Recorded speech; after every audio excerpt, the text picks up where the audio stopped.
वर्षा ऋतु रे साप जनित मृत्यु अधिक बढ़िबारे लागिछि।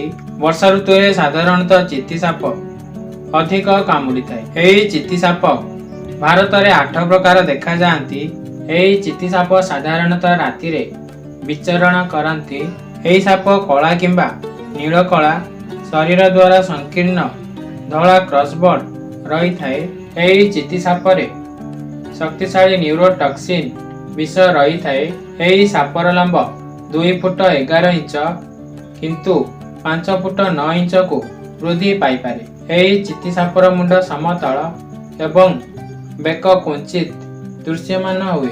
एही चित्ती साप कामुड़िले आदौ जंत्रणा होई न थाए बा कौनसी लक्षण देखा देई न थाए। एही चित्ती सापर विषक्रिया बढ़िबा परे यार लक्षण देखा देई थाए। सेथिपई चिकित्सा रे विलंब होई थाए। ठीक समय चिकित्सा न हेबा कारणरू साप कामुड़िथिबा व्यक्तिर मृत्यु होई थाए। एही चित्ती साप कामुड़िले पेट व्यथा बा गला व्यथा बा एहीपरि लक्षण देखा देई थाए। तो आपण मन को भल लागे लाइक करिवे, शेयर करिवे। आगो को आसुथबा सब नुआ वीडियो देखिबा पई सब्सक्राइब करिबा को भूलिबेनी। सांगरे थिबा बेल आइकन को प्रेस करिवे। मु जेतेबेले नुआ वीडियो को अपलोड करिवि सर्वप्रथमे आपनकु नोटिफिकेशन मिल जिवो। रहिली नमस्कार।